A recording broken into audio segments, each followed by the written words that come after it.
Professor doctor Abu Bakar Mohammad Zakaria, al Islam and legal studies বিভাগ, ইসলামী বিশ্ববিদ্যালয় কুষ্টিয়া, মোহতারামকে আলোচনা রাখার জন্য অনুরোধ জানাচ্ছি। মোহতারামের আলোচ্য বিষয় হলো বিভ্রান্তির বেড়াজালে ইসলামী আকিদা। ফালিয়াতাফাদ্দাল মাশকুরা।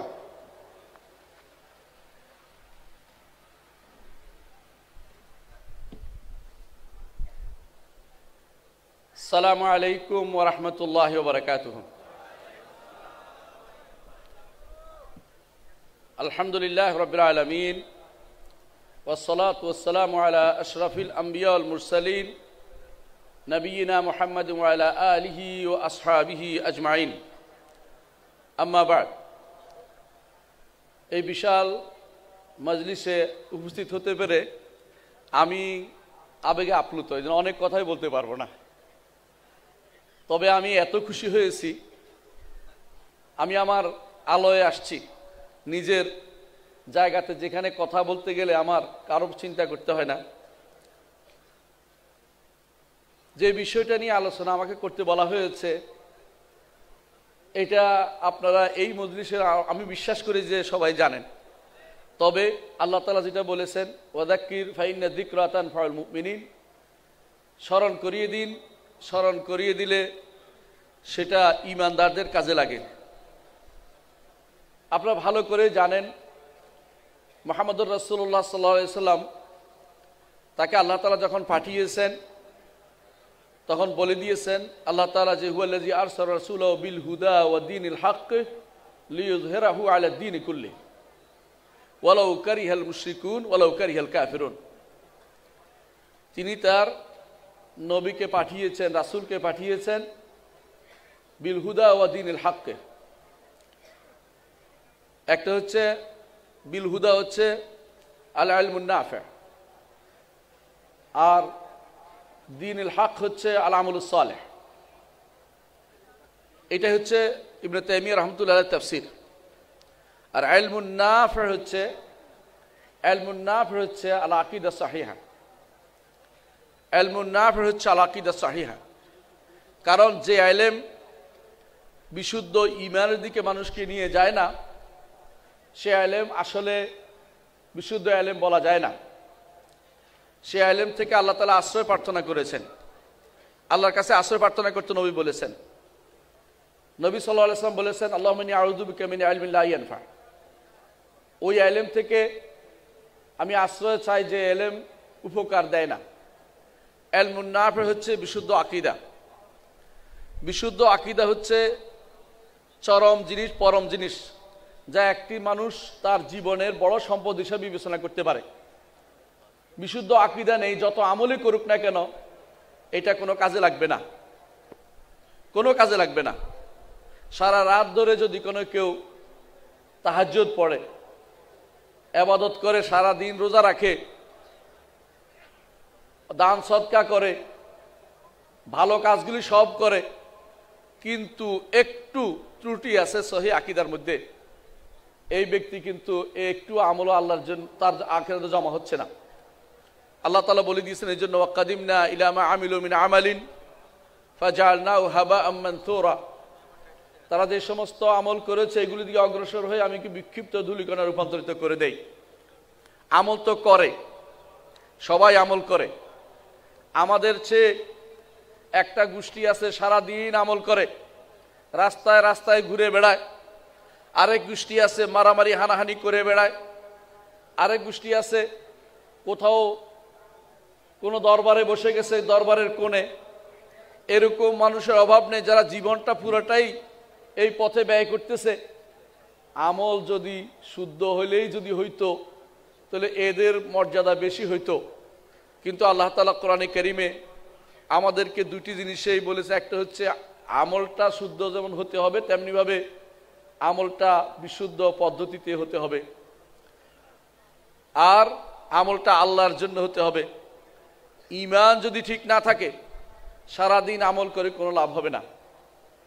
ঈমান শুদ্ধ যেটা, এটাই আকীদা শুদ্ধ। আকীদা, ঈমান যদি শুদ্ধ হয়ে যায় আকীদা শুদ্ধ হবে। আমরা আকীদা শুদ্ধের কথা সব সময় বলে থাকি, আমি নতুন কোনো তথ্য আনি নাই। বিভ্রান্তিতে যারা আছে তারা সব সময় আমাদের বিরুদ্ধে লাগিয়ে দেয়। আকীদা শুদ্ধ বললে নাকি আমরা নতুন কিছু আনছি না, আকীদা শুদ্ধ বলতে আমরা নতুন কিছু আনি নাই।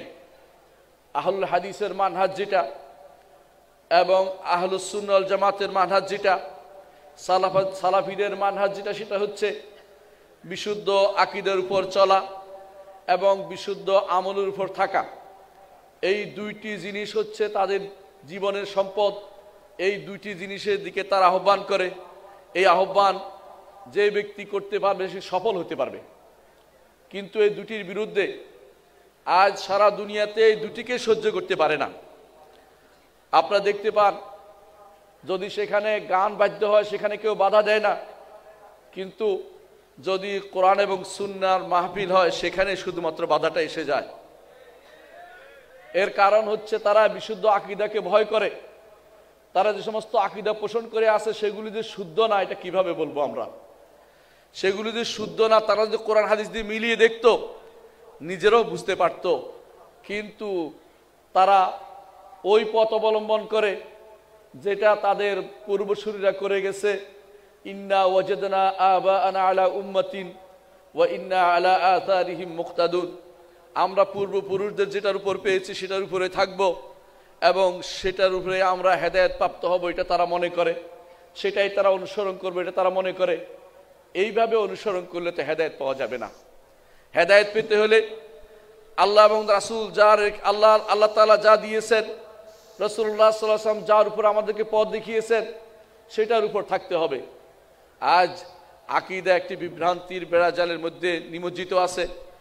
কেউ কেউ আল্লাহ তাআলা সম্পর্কে ভুল আকীদা পোষণ করে আছে। আল্লাহর রুবুবিয়ত সম্পর্কে তাদের পূর্ণ ধারণা নেই। আল্লাহর নাম এবং গুণের মধ্যে শিরিক করে বসে থাকে অনেকেই। আল্লাহর নাম এবং গুণ অনেকে অস্বীকার করে থাকে।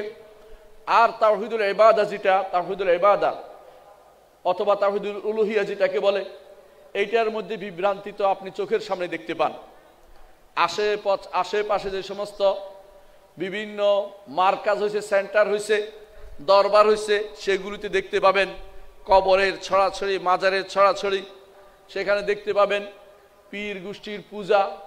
সেখানে দেখতে পাবেন দুনিয়ার সামান্য জিনিসের পূজাতেও তারা লিপ্ত। এমনকি মাছ পূজা করে, কেউ গাছ পূজাও করে। এমনকি গাছের মধ্যে রশি টানাটানি আপনারা দেখতে পাবেন। কেউ কেউ এগুলিকে তারা দিন মনে করে বসেছে। এগুলির জন্য জান দিতেও তারা প্রস্তুত হয়ে আছে। আকীদার ব্যাপারে সবচেয়ে বড় জায়গা হচ্ছে আল্লাহ সম্পর্কে আকীদা বিশুদ্ধ করা। এদের অধিকাংশই আল্লাহ সম্পর্কে আকীদাটা শুদ্ধ করতে পারেনি। আল্লাহর উপর ঈমান কিভাবে আনতে হবে এইটা যদি কোনো এরা শুদ্ধ করতে পারত তাহলে এদের বিভ্রান্তিকর আকীদাগুলো দূরে সরে যেত। মুহাম্মদুর রাসূলুল্লাহ সাল্লাল্লাহু আলাইহি ওয়াসাল্লাম যে দিন নিয়ে এসেছেন তার শুরুতে হচ্ছে ঈমান। রাসূলুল্লাহ সাল্লাল্লাহু আলাইহি ওয়াসাল্লাম তিনি মক্কার জিন্দেগিতে প্রথম 10টি বছর ঈমানের দাওয়াত দিয়েছেন। তখন সালাত ফরজ হয়নি, যাকাত ফরজ হয়নি, হজ ফরজ হয়নি, কিছুই ফরজ হয়নি। শুধু ঈমানের দাওয়াতে তিনি দাওয়াত দিয়েছিলেন। তিনি বাজারে বাজারে যেতেন এবং বলতেন, আইয়ুহান নাস কুলু লা ইলাহা ইল্লাল্লাহ তুফলিহু। হে মানুষেরা, তোমরা বলো লা ইলাহা ইল্লাল্লাহ, এটাতে তোমরা সফল কাম হতে পারবে। আজ লা ইলাহা ইল্লাল্লাহ বলে কবর পূজাও করে। লা ইলাহা ইল্লাল্লাহ বলে আল্লাহর বিরুদ্ধে, আল্লাহ তাআলার বিরোধী শক্তির সাথে আতাত করে। লা ইলাহা ইল্লাল্লাহ বলে আল্লাহ তাআলার বিরুদ্ধে কথা বলতে তাদের কোনো হাত পা কাঁপে না। লা ইলাহা ইল্লাল্লাহ বলে ক্ষমতা অন্যদেরকে দিয়ে দেয়। লা ইলাহা ইল্লাল্লাহ বলে আল্লাহ ছাড়া অন্যের জন্য সেজদাও করে, রুকুও করে। ভালোবাসার ক্ষেত্রে অন্যকে আল্লাহর সমপর্যায়ে নিয়ে আসে। অথচ আল্লাহ তাআলা বলেছেন কোরআনে কারীমে, ওয়ামিনান নাসি মান ইয়াত্তাখিযু মিন দুনিল্লাহি আনদাদান ইউহিব্বুনাহুম কাহুব্বিল্লাহ ওয়াল্লাযীনা আমানু আশাদ্দু হুব্বান লিল্লাহ। আল্লাহকে বেশি ভালোবাসতে হবে। দুনিয়ার জীবনে অনেকে আছে, কেউ তারবিয়া সাইয়্যা দিচ্ছে, খারাপ তারবিয়া দিচ্ছে, এইভাবে যে কেউ মনে করছে যে তাদের পীরকে বেশি ভালোবাসতে হবে, কেউ তাদের দলকে বেশি ভালোবাসতে হবে, কেউ তাদের নিজস্ব লোক অথবা ভালোবাসার কোনো কাউকে বেশি ভালোবাসতে মনে করছে। অথচ ওয়াল্লাযীনা আমানু আশাদ্দু হুব্বান লিল্লাহ, যে ব্যক্তি আল্লাহকে বেশি ভালোবাসবে তার দায়িত্ব হচ্ছে মুহাম্মদুর রাসূলুল্লাহ সাল্লাল্লাহু আলাইহি ওয়াসাল্লামের অনুসরণ করা। আল্লাহ তাআলা কোরআনে কারীমে এই জন্য বলেছেন, কোরআনে কারিমে আল্লাহ তাআলা বলছেন কুল ইন কুনতুম তুহিব্বুনাল্লাহ ফাত্তাবিউনি। পরীক্ষার জায়গা এটার নাম। যুগ যুগ ধরে আলেমরা বলেছেন, মুহাদ্দিসিন মুফাসসিরিনরা বলেছেন, পরীক্ষার জায়গা আল্লাহর ভালোবাসা কে বেশি উত্তীর্ণ, আল্লাহর ভালোবাসা কে কে সত্যিকার জয়লাভ করতে চায়, তাকে মুহাম্মদুর রাসূলুল্লাহ সাল্লাল্লাহু আলাইহি ওয়াসাল্লাম অনুসরণ করে যেতে হবে। মুহাম্মদুর রাসূলুল্লাহ সাল্লাল্লাহু আলাইহি ওয়াসাল্লাম অনুসরণের মধ্যে যে ব্যক্তি সবচেয়ে বেশি সময় দিতে পারবে, যে ব্যক্তি চরম পরাকাষ্ঠা দেখাতে পারবে, সেই ব্যক্তি আল্লাহর ভালোবাসায় সত্য, না হলে সে আল্লাহর ভালোবাসায় মিথ্যাবাদী। এরা অধিকাংশই আজ যারা অনেককে দেখবেন এই সমস্ত মাহফিলের মধ্যে আল্লাহর ভালোবাসার নাম করে লাফিয়ে লাফিয়ে প্যান্ডেলে উঠে যাচ্ছে, লাফিয়ে লাফিয়ে গায়ের উপর উঠে যাচ্ছে, লাফিয়ে লাফিয়ে দেখবেন নাচতেছে কেউ কেউ, আবার কেউ কেউ এটাকে আল্লাহর ভালোবাসা দাবি করছে। এই জাতীয় মানুষগুলো অভাব নেই। আপনি দেখতে পান এগুলি আমাদের চোখের সামনেই আছে। এরাই সারা দুনিয়া এখন প্রায় দখল করে বসে আছে আমাদের দেশের মতো জায়গাতে, বিভিন্ন এলাকা দখল, বিভিন্ন সেক্টর দখল করে বসে আছে। এরা যে দ্বীন বিরোধী, আল্লাহ তাআলাকে ভালোবাসার পথ নামে যে বিষয় ভুল আকীদার উপর আছে, এই বিষয়টি তাদেরকে কে বলবে? এদের মধ্যে আল্লাহর ভালোবাসার নাম করে কেউ কেউ হাল্লাজের মতো লোকের অনুসরণ করে, যে হাল্লাজ এর কাফির হওয়ার ব্যাপারে বাগদাদের সমস্ত আলেম একসাথে খলিফাতুল মুসলিমিন সহ তাকে শুলে চড়ানোর ব্যবস্থা করেছিল। এদের মধ্যে কেউ কেউ ভালোবাসার দোহাই দিয়ে ইবনে আরবির মতো মুলহিদ জিন্দিককে পর্যন্ত বড় বলতেছে শেখ আকবর, অথচ সে হচ্ছে শেখ আকফর, সবচেয়ে বড় কুফরি করে বসে আছে। এই জাতীয় লোকেরা এই আল্লাহর আকীদা ও মানহাজের ভুলের কারণে আজ আমাদের বড় সমস্যা তৈরি হচ্ছে। এটাই আমরা মানুষের কাছে যখনই যাই তখন তারা বলে ওনারাও তো একটা বলে, আপনারা আরেকটা বলেন, কিন্তু ওনারা যেটা বলছে এটা যে কোরআন এবং সুন্নাহ ভিত্তিক না, এটা যে কোরআন এবং সুন্নাহর আদর্শের বাইরে, এই কথা আমরা তাদেরকে কিভাবে বুঝাই? এদের বেশিরভাগের সমস্যা হচ্ছে এটাই। এদের বেশিরভাগই যখন তাদেরকে আপনি কোরআন এবং সুন্নাহ ভিত্তিক দাওয়াত দেন, তখন তাদের এই কথাই আসে যে কথা তারা নবী রাসূলদেরকে বলেছিলেন, আইন্না লা তারিকু আলিহাতিনা লিশাইরিম মাজনুন। এরা আমাদেরকে বিভিন্ন রকমের খারাপ নাম দেয়, খারাপ গালি দেয়, কখনো ওয়াহাবি বলে, কখনো দেহবাদী বলে, কখনো অমুকবাদী তমুকবাদী বলে। এদের এই সমস্ত অপবাদ, এটা আমাদের আজন্ম আমরা এটা অভ্যস্ত হয়ে গেছি। এগুলি আমরা গুরুত্ব দেই না, কারণ যেই ব্যক্তি আল্লাহ এবং রাসূলের পথে চলতে চাইবে তাদের বিরুদ্ধে এটা আসবে, এইটাতে ছাড় পাবে তা কিন্তু না। সুতরাং সহি আকীদা ও মানহাজ শিখতে হবে এবং জানতে হবে সহি আকীদা কিসের নাম, এবং এর বিরুদ্ধে প্রত্যেকটি জিনিস আমাদেরকে সচেতন হতে হবে। মনে রাখবেন, আকীদা বিরোধী প্রবণতা শুরু হয়েছিল, আকীদা বিরোধী প্রবণতা শুরু হয়েছে প্রথম খারিজিদের মাধ্যমে, তারপরে শুরু হয়েছে শিয়াদের মাধ্যমে, তখনই একই সময়ে শুরু হয়েছে কাদারিদের মাধ্যমে, একই সময়ে শুরু হয়েছে জাবারিদের মাধ্যমে, এরপরে শুরু করেছে মুতাজিলারা, এরপরে শুরু করেছে আশারীরা, এরপরে এর সাথে সাথে শুরু করেছে মাতুরিদিরা। এরাই সংখ্যাগরিষ্ঠ, কিন্তু সংখ্যাগরিষ্ঠ দিয়ে আল্লাহর দ্বীন পাওয়া যায় না। আল্লাহর দ্বীন পেতে হলে কোরআন এবং সুন্নাহকে অনুসরণ করে চলতে হয়। আল্লাহর দ্বীনকে অনুসরণ করতে হলে ওই পদ্ধতি, ওই পথে যেতে হবে যেই পথে চললে নাজাত পাবে বলে আমার নবী ঘোষণা করেছেন। মুহাম্মদুর রাসূলুল্লাহ সাল্লাল্লাহু আলাইহি ওয়াসাল্লাম বলেছেন, মা আনা আলাইহি ওয়া আসহাবি, যাদের জান্নাতের সার্টিফিকেট রয়েছে তাদের অনুসরণ করতে হবে। নবী এবং রাসূলুল্লাহ সাল্লাল্লাহু আলাইহি ওয়াসাল্লামের সাহাবীদের অনুসরণ করে যেতে হবে। আপনি আশ্চর্য হবেন, একটা বিশাল সময় সাহাবায়ে কেরাম তারা জীবিত ছিলেন। রাসূলের পরে 110 পর্যন্ত তারা জীবিত ছিলেন, 110 হিজরি পর্যন্ত তারা জীবিত ছিলেন। এই সময়ের মধ্যেই বের হয়েছে খারিজিরা, শিয়ারা, কাদারিয়ারা, জাবারিয়ারা, এই সময় বের হয়েছে। কিন্তু আপনি আশ্চর্য হবেন, এরাই হচ্ছে ভিন্ন ফেরকা বলা হয়েছে, কারণ কোন সাহাবীকে আপনি এদের সাথে সম্পৃক্ত দেখতে পাবেন না। আলহামদুলিল্লাহ, এটাই প্রমাণ করে আল্লাহ তাআলা এই দ্বীনকে, আকীদাকে, মানহাজকে, এটাকে কিয়ামত পর্যন্ত সঠিক পথে রাখবেন। আল্লাহ তাআলা এটাকে এই জন্য রাখবেন, রাসূলুল্লাহ সাল্লাল্লাহু আলাইহি ওয়াসাল্লাম ঘোষণা করেছেন, লা তাযালু তায়ফাতু মিন উম্মতি, আমার উম্মতের মধ্যে একটি গোষ্ঠী আল্লাহ তাআলার নির্দেশ আসা পর্যন্ত, অর্থাৎ যে সময় সবাই মারা যাবে একটা নির্দেশ আসবে, কিয়ামতের আগে সে সময় পর্যন্ত হকের উপর প্রতিষ্ঠিত থাকবে। ইমাম আহমদ ইবনে হাম্বল বলেছেন এবং আলী ইবনুল মাদিনী বলেছেন, এরা যদি কোনো আহলুল হাদিস না হয় আমি জানি না এরা কারা। বলতে পারেন কেন আহলুল হাদিসকে নির্ধারণ করা হয়েছে? এর কারণ হচ্ছে এটাই, আহলুল হাদিসরা যখন দেখে রাসূলের অনুসরণের বাইরে চলে গেছে তখনই তারা প্রতিবাদ করে, যখনই দেখে সাহাবায়ে কেরামের নির্দেশনার বাইরে গেছে তখনই তারা প্রতিবাদ করে। এই জন্য তারা তাদেরকে কখনো, যারা হাদিস নিয়মিত পড়ে, রাসূলুল্লাহ আদর্শ নিয়মিত মেনে চলে, তাদেরকে এরা বিভ্রান্ত করতে পারবে না। রাসূলুল্লাহ সাল্লাল্লাহু আলাইহি সাল্লাম এই জন্য আমাদেরকে পূর্বাহ্নে বলে গেছেন, যখন তিনি বলেছেন এ উম্মত ৭৩ ভাগে বিভক্ত হবে, ৭২ ভাগ জাহান্নামে যাবে, একটি দল শুধু সরাসরি জান্নাতে যাবে, তাদের ব্যাপারে রাসূলুল্লাহ সাল্লাল্লাহু আলাইহি ওয়াসাল্লাম বলেছেন মা আনা আলাইহি ওয়া আসহাবি, যার উপর আমি আছি এবং আমার সাহাবীরা আছে।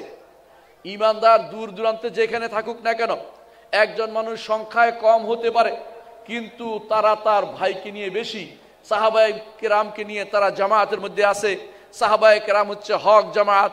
এই জন্য যেখানে থাকুক না কেন, যেই দেশে থাকুক না কেন, নুজ্জার মিনাল কাবায়েল, বিভিন্ন গোত্র থেকে উত্থিত হোক না কেন, বিভিন্ন দেশ থেকে ২-৪ জন আসুক না কেন, এরাই হকের উপর থাকবে ইনশাআল্লাহ, এবং এরাই হকের দাওয়াত দিবে। এই হকের দাওয়াতকে যারা কাঁধে নিবে, এরা মুহাম্মদুর রাসূলুল্লাহ সাল্লাল্লাহু আলাইহি ওয়াসাল্লামের ঝান্ডাকে কাঁধে নিয়ে থাকবে। এই ঝান্ডা কিয়ামত পর্যন্ত যারা বহন করে চলবে, এদের জন্য রাসূলুল্লাহ সাল্লাল্লাহু আলাইহি ওয়াসাল্লামের পক্ষ থেকে সুসংবাদ রয়েছে, এবং এরাই সহিহ আকীদা ও মানহাজের ধারক বাহক। আল্লাহর কাছে দোয়া করি আল্লাহ যেন আমাদেরকে এই সহিহ আকীদা ও মানহাজের ধারক বাহক হিসেবে রাখেন এবং আমাদের সবাইকে এর দাওয়াতের জন্য নিবেদিত প্রাণ হয়ে কাজ করার তৌফিক দান করেন। সম্মানিত উপস্থিতি, আজ আমাদের মধ্যে বহুমুখী সমস্যা বিদ্যমান। তার মধ্যে সবচেয়ে বড় সমস্যা হচ্ছে না জেনে কথা বলা। অধিকাংশই আল্লাহর দ্বীন সম্পর্কে জানে না, অধিকাংশই ভুল তাফসির করে কোরআনের, হাদিসের কেউ কেউ নিজের মন মতো ব্যাখ্যা করে, অধিকাংশ মানুষের হাদিসের ব্যাপারে উষ্মা প্রকাশ করে, হাদিস গ্রহণ করার ব্যাপারে তাদের মধ্যে দেখা যায় বিভিন্ন অনীহা দেখা যায়। আপনি কি জানেন আল্লাহ তাআলা কোরআনে কারীম বলে দিয়েছেন ফালা রাব্বিকা লা ইউমিনুনা হাত্তা ইউহাক্কিমুকা ফীমা শাজারা বাইনাহুম সুম্মা লা ইয়াজিদু ফি আনফুসিহিম হারাজাম মিম্মা কাদাইতা ওয়া ইউসাল্লিমু তাসলিমা। মুহাম্মদুর রাসূলুল্লাহ সাল্লাল্লাহু আলাইহি ওয়াসাল্লাম আদর্শ ব্যতীত অন্য কোনো আদর্শ চলতে পারে না। মুহাম্মদুর রাসূলুল্লাহ সাল্লাল্লাহু আলাইহি ওয়াসাল্লাম যা বলেছেন এর বাইরে অন্য কোনো নীতিকে অবলম্বন করলে রসুলের যেই নির্দেশনা এসেছে সেটাকে কেউ যদি কোনো অবজ্ঞা করে অথবা সেটাকে যদি কোনো কেউ ছাড়িয়ে যায়, সেটাকে যদি কোনো মানতে তার মধ্যে সামান্যতম দ্বিধা থাকে, আল্লাহ তাআলা বলছেন লা ইউমিনুন, তারা ঈমানদার হইতে পারবে না। এজন্য যদি বিশুদ্ধ আকীদা ও মানহাজের উপর থাকতে হয়, আমরা তাদেরকে বলবো আসুন রাসূলের অনুসরণ করুন, যে রাসূলকে আল্লাহ তাআলা আমাদের জন্য কুদওয়া হিসেবে পাঠিয়েছেন, রাসূলের কথা অনুসরণ করতে নির্দেশ দিয়েছেন এবং তার কাজ অনুসরণ নির্দেশ দিয়েছেন, তার এমনকি তার অনুমোদন অনুসরণ করতে বলেছেন, আর তার সিরতের অনুসরণ করতে বলেছেন, তার চারিত্রিক বৈশিষ্ট্য অনুসরণ করতে বলেছেন। এগুলি এবং তার চরিত্রগত এবং সৃষ্টিগত সবগুলি আমাদের জন্য সুন্নত হিসেবে বিবেচিত। এগুলি যথাযথ অনুসরণ করতে পারলে বর্তমান সময়ে এই সমস্ত ফেরকা থেকে, খারাপ আকীদা থেকে আমরা ইনশাআল্লাহ বেঁচে থাকতে পারবো। আমি আমার বক্তব্য এখানে শেষ করছি। সুবহানাকাল্লাহুম্মা ওয়া বিহামদিকা আশহাদু আল্লা ইলাহা ইল্লা আনতা আস্তাগফিরুকা ওয়া আতুবু ইলাইক। আসসালামু আলাইকুম ওয়া রাহমাতুল্লাহি ওয়া বারাকাতুহু।